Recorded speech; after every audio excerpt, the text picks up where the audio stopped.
This week's Torah Parsha is Vayeira, and there's I'm going through the quick storyline and some of the messages. I think that really some profound messages that we can learn out. We know the Parsha ended with Avram at the age of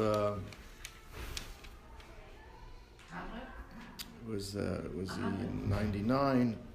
He had bris milah, and obviously that it's a very debilitating thing. And we find that God comes to visit him at the beginning of this week's parsha to do the mitzvah of Bikur Cholim, as well as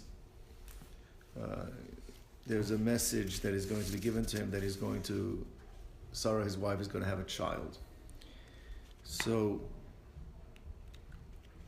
the pasuk says like this: Hashem appeared to Avram, to him, at the plains of Mamre, and he was sitting at the entrance of the tent at the heat of the day.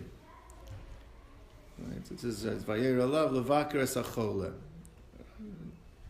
Just as an interesting point, Chazal, how do we know that God was coming to visit him to levaker es hacholeh? So usually, it's halacha Moshe Misina. They had a Masorah, but if you look carefully at the psukim, almost every Chazal can be tied into the actual wording of the pasuk. It doesn't say anywhere that he came to see him, right? So you could say, well, the last thing that happened was he just had bris milah. And since he just had bris milah, and now God is coming, you could say that, but it's even stronger than that. Because listen to the pasuk. Pasuk says, Vayeira elav Hashem be'eloinei mamre, v'hu yoshev pesach ol moed. That he appeared to him. Who's the him? Vayeira, Hashem appeared, elav. Who's the elav? To Avram. It's using the pronoun without identifying who the person is. It should say, Vayeira el Avram be'eloinei mamre, hu yoshev pesach ha'ol. Why is it Vayeira elav? The only way it could be saying that you know who the elav is if you connect it to the pasuk from before. So Chazal understood it must be the Vayeira is connected to what happened before. Because if this is a new appearance with something, a whole different agenda, then it would have said Vayeira el Avram. So it's just saying, just understanding the Chazal. Therefore Chazal knew that he's coming because of what happened before, he's coming to be Mevaker Cholim. Okay, so Hashem is coming now to visit the sick. And he's sitting at the entrance of his tent, and it was the heat, the extremely hot time of the day. So Rashi brings down again, we have to know, first of all, where he's sitting and what the temperature is. That's not really important. So Rashi says, he was sitting at the entrance because he was looking to see if any wayfarers were coming. He wanted to do the mitzvah of Achnasus Orchim. God specifically made it very hot because he knew the discomfort that Avram was going through. And he didn't want Avram to have to be dealing with guests, so he made it that hot that people shouldn't come. This is the Rashi's. He sees how distressed Avram is that no one is coming, but now he has a problem because he scared everybody off. Hashem scared everybody off. No one's showing up because he made it so hot. So what does God have to do now? Okay, we have to dress up a couple malachim so that they can come, the angels can come to allow Avram, because this is going to make him feel better, to be able to do Achnasus Orchim. Okay. V'hinei shlosha anoshim, behold, 3 people show up, and Rashi brings down they each had different purposes why they needed 3. And nitzavim alav, they stood still. The Gemara says they saw he was changing his bandages. They didn't want to bother him, so they backed away. So he got up and he ran after them. But before he runs after them, in the meantime, he's in communion with Hashem. Hashem has come to visit him, right? So you got this very special guest. And now what do? You have to go and you want to go and make sure you don't lose your passerbys, and you want to do Achnasas Orachim. So what Hashem says, so Avram says to Hashem, please Hashem, understand, I need to go and do this. Please, don't be upset. Stay, wait, while I go and get, do the mitzvah of Achnasas Orachim.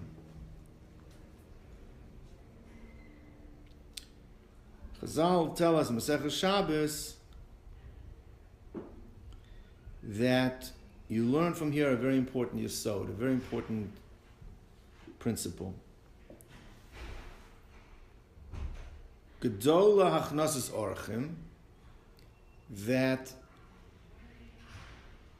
entertaining guests is greater than Kabbalas Pnei Ashchina. Hashem God is right there. He's right there. He leaves him to go and entertain guests. You see that entertaining guests is even greater than communion with Hashem. So I think we need to explain that, because that's a very difficult concept. Most of us, if we think about what's the purpose of mitzvos, ultimately, why do we do mitzvos? To get close to Hashem. You're close to Hashem, wait, I gotta go do a mitzvah. The whole purpose is to get to where you are right now, is having Hashem in front of you.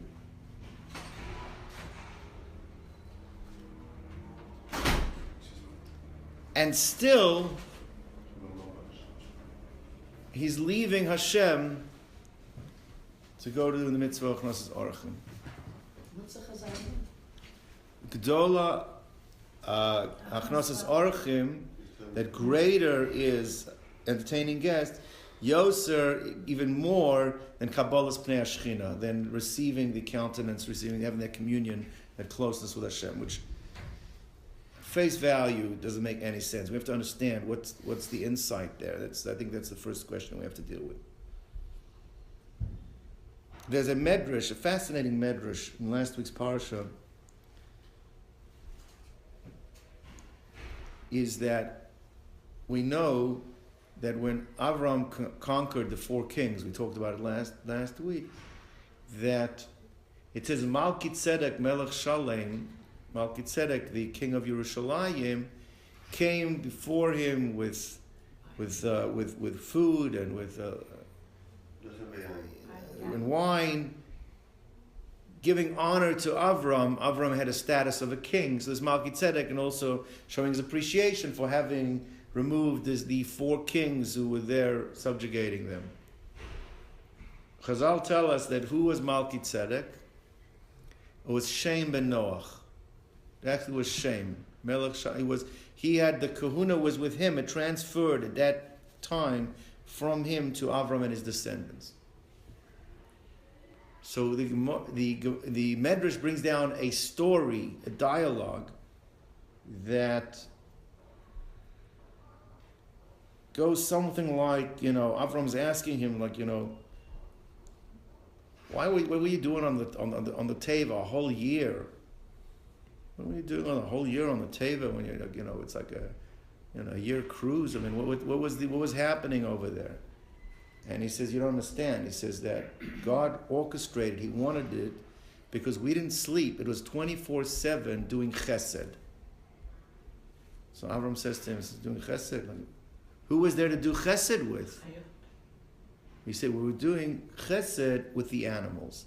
This one had to eat in this time of the day, and that one had to eat in that one a day, and that one. And 24/7 we were catering. God wanted that the new world order that was being set up should transition through doing chesed. So he created a situation that we had to, the animals' needs had to be taken care of, right? Okay. It sounds like, like a Californian script, like they're taking, Peter wrote the script, So, but nevertheless, God wanted us, and he brings even a story, Ach Noach, it says that Ach Noach Levado, he was there alone. Ach, says the Gemara, was a groan. Why was he groaning? Because he got a clap from the lion because he came late with the food. The Midrash brings that down. So, says the Medrash, when Avram heard how important it was to God that he create the world through chesed, so Vayita Eshel. Avram went and planted, it says he planted the Eshel, which on a simple level means tree, but Rashi brings down Achila Shtia Alina Levaya, that concept of Achnas Orchim was embedded in the world after that conversation that Avram had with Shem ben Noach. Which I think we always talk about Avram being the Baal Chesed. Avram's only learning this from what Shem and Noach did. So what makes Avram's chesed on a higher level than what Noach and his sons were doing on the Teva, right? They were doing it even for animals, they were willing to do it. I mean, so why is he he's considered the one who perfected the midah of chesed. What is unique about what Avram is doing that is perfecting that midah, that l'chora he's learning what he did. He's Vayita Eshel, he planted that now should open up his tent and open for the passersby. That whole concept came from what he learned from what Shem did on the table. That's question number 2. Question number 3.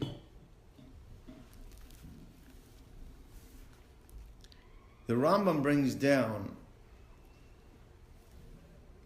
that brings down the mitzvahs that we have to do. Bikur cholim, hachnasas orchim. He brings down all of these bein adam lechaveiro mitzvahs that we do for one another. He categorizes them all under the category of v'ahavta recha kamocha. That you have to love your fellow man as you love yourself. Means do unto others as you would have them do unto you. So he puts the category, he puts that down. So it means that is, all of these things are subcategories. They derisa Torah mandated requirements that are under the subcategory of the mitzvah of Ahavta Recha Kamocha. And then he says something interesting. He identifies specifically Hachnasas Orchim, right? This story here with entertaining guests. And he creates a new category. He brings another verse.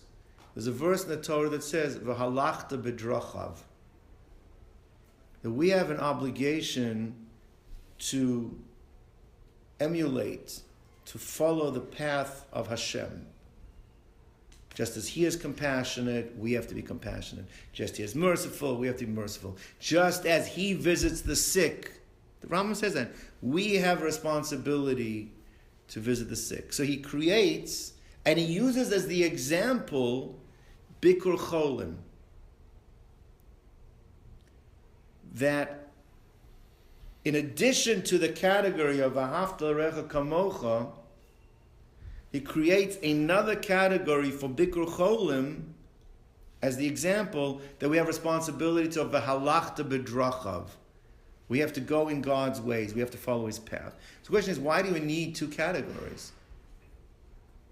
Right? What is necessary after you have the Ahavta L'Recha Kamocha and everything fits under the category of Ahavta Kamocha? Why is there a need to create a new category based on the verse of Halachta b'drachav, that we have to follow God, we have to emulate God, and just as He does chesed, we need to do chesed as well. Right, so these are the three main points we're going to be trying to get an answer to. Right? The first one is, how do we make any sense of the Chazal that says that greater is the mitzvah of Havchnasas Orchim, of being hospitable, of entertaining guests, even more than Kabbalas Pnei Shechina, than communion with Hashem, when ultimately we would think that the total purpose of mitzvos is to get that closeness. So now you got that closeness, now you're running away to do another mitzvah? How does that make any sense? Right? Secondly, we're trying to understand, what was the second question that we asked? That Avram learned out from Shem and Noach that God wanted the world to be created, Olam Chesed Yiboneh, the world should be created on Chesed. So that's when he Vayita Eshel, and he started his planting of the tree, which means the concept of hospitality was perfected. But what he learned from them, what is he doing that elevates what they were doing? Because he's considered to be the Av of Chesed, yet he learned it out from what they did. So how is it elevated by what Avram is doing? Right? And what's the third question we asked is, why does the Rambam create a new category for acts of Chesed, and it specifically identifies the mitzvah Achnos Orchim, if they all fit under the category, under the penumbra of Haftarach Kamocha, that you should love your fellow man as you love yourself. What is it creating? A new category of V'alachta b'drachav, we have to emulate God, we have to go in His ways. Why is that necessary if everything already falls under the dictate to do it? It's because of Haftarach Kamocha. What's new with this V'alachta b'drachav? So let's just get one thing straight. What most of us consider Hachnasas Orchim is not necessarily Hachnasas Orchim. And when we do on Shabbos, that we invite our friends to come eat by us, the kind of cholent and the l'chaim by us, or we go to them, that's called socializing. That's not called Hachnasas Orchim. Not really, because that's not. What Achnasas Orchim really is, what they used to do back in the day, that you stay at the end of shul and you see who doesn't have a place to go to, and you invite that person to your house, or somebody is coming to the community and he needs a place to eat for Shabbos. That would fit more under the category of Achnasas Orchim. That's why it's always passerbys, travelers, people that need a place to eat. So a lot of us are under the misgiving that, we have people at our table every Shabbos. But that's socializing. That's not necessarily Achnasas Orchim. So we have to redefine exactly what is Achnasas Orchim. I think that's important to, it's a, right. That's right. That's networking. That's socializing. That's more, you got a good scotch, let's share it. That's, but, the problem, I guess, just in today's day and age, people are afraid. The guy stays at the end of shul. At the end, it's like you don't have any place to go to. We're scared to bring those people into our house. But you look at the real Balei Chesed. You look at who they have at their tables. I remember I used to go to Rabbi Gordon when I used to eat with Rabbi Gordon for Shabbos. He used to have all the umlalim, all the nebuchs. Now he used to have. There's a lot of socializing going on too, but you looked, like you had, people that lost their husbands, Yesomim. You had. That's not socializing. That's seeing that there is a.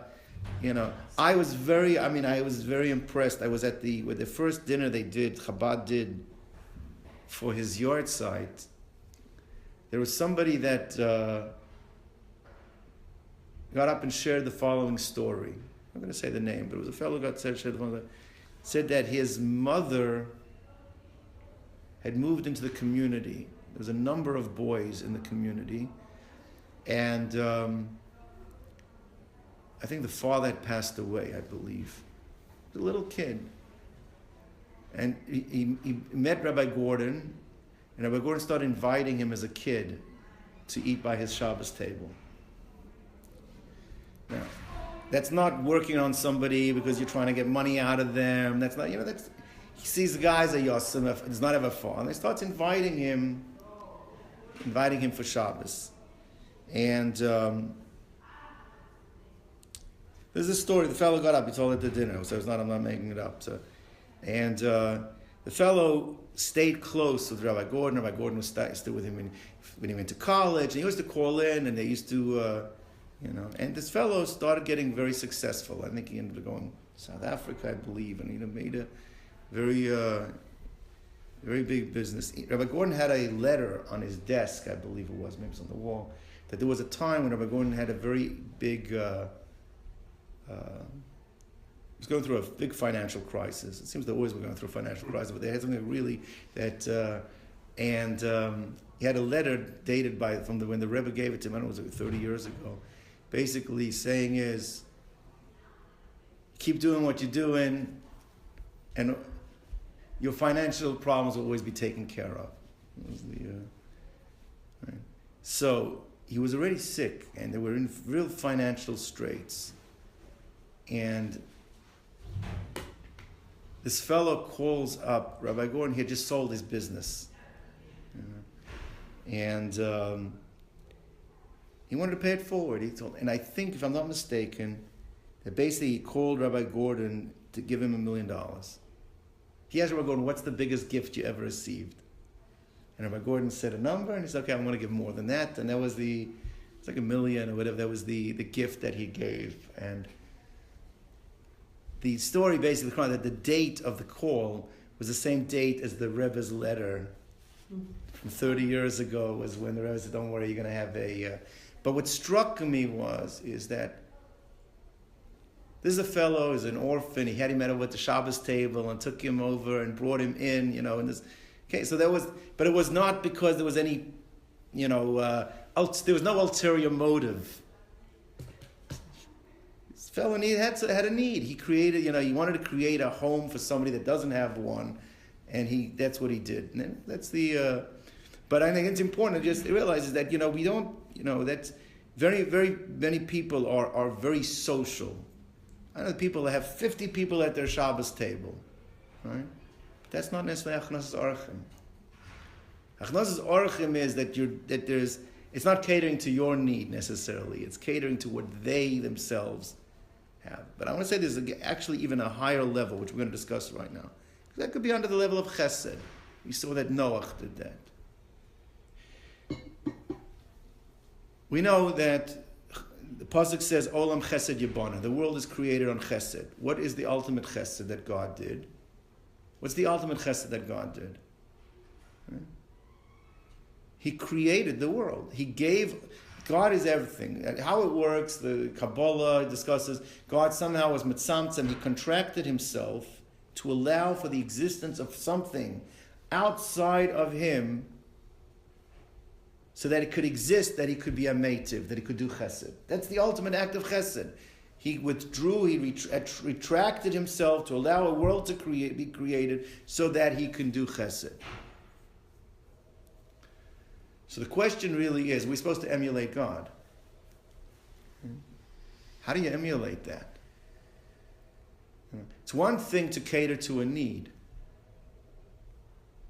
but to create existence in order for that now I can go ahead and do chesed, that's a whole different level.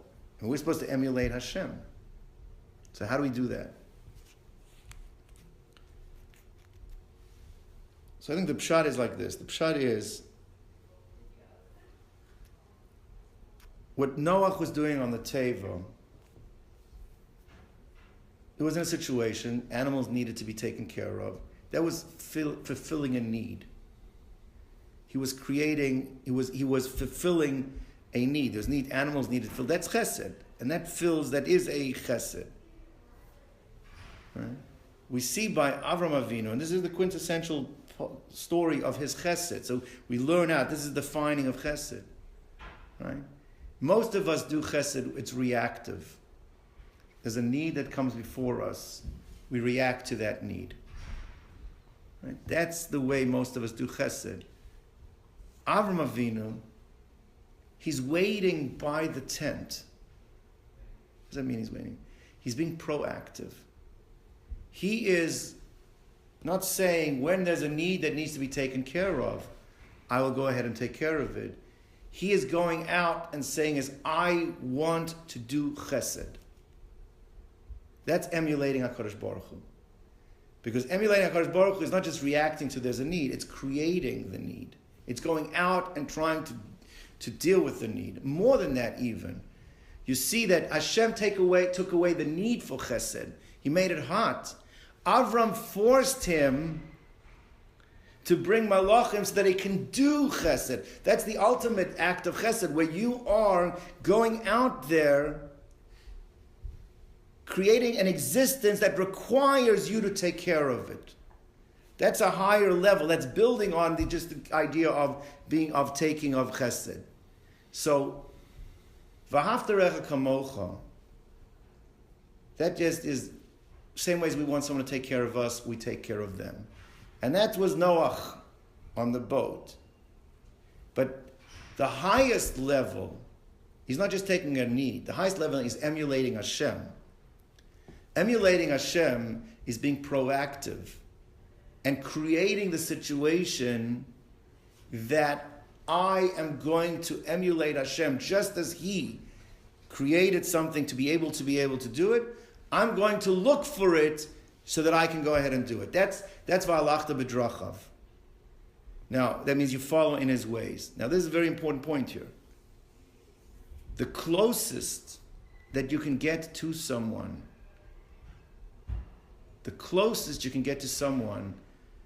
is when you emulate him.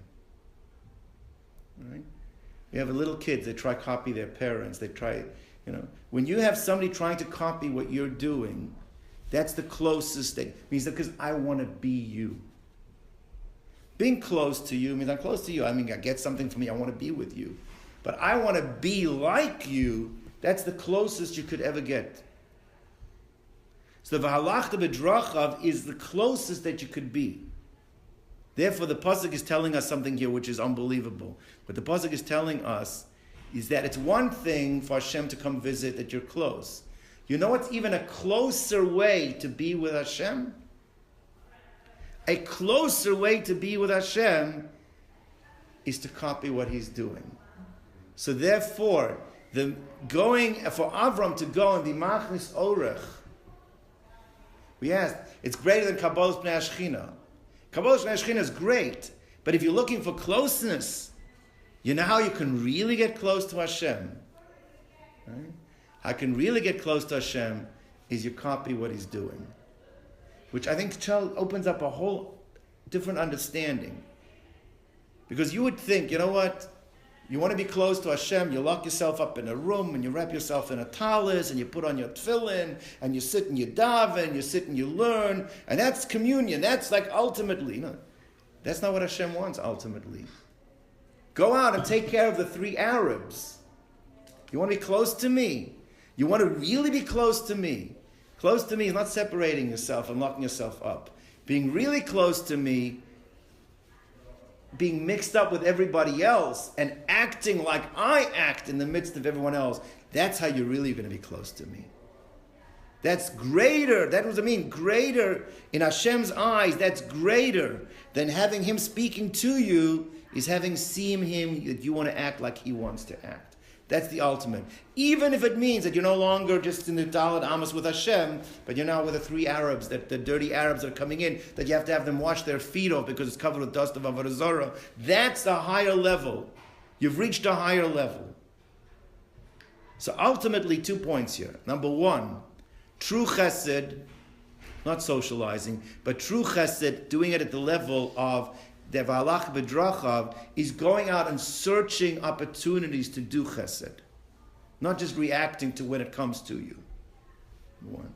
And number 2, emulating Hashem in such a way is the ultimate closeness. creating situations that we can do chesed is the ultimate closeness that you can have with Hashem, even if, we people think, well, I'm mixing with this one, I'm mixing with that one, I have to interact with these kind of people, I have to interact, and therefore, I'm putting myself in an environment, how could I be holy in such an environment? You know what? That's the ultimate holiness. The ultimate holiness is interacting in a way that you're emulating Hashem. That's the ultimate level of being able to be holy. Because that's the closest you're going to ever get to Hashem. You don't have to shut yourself off and lock yourself and wrap yourself up. That's not going to be the ultimate closeness. Ultimate closeness is down in the trenches. That's where the ultimate closeness is going to be.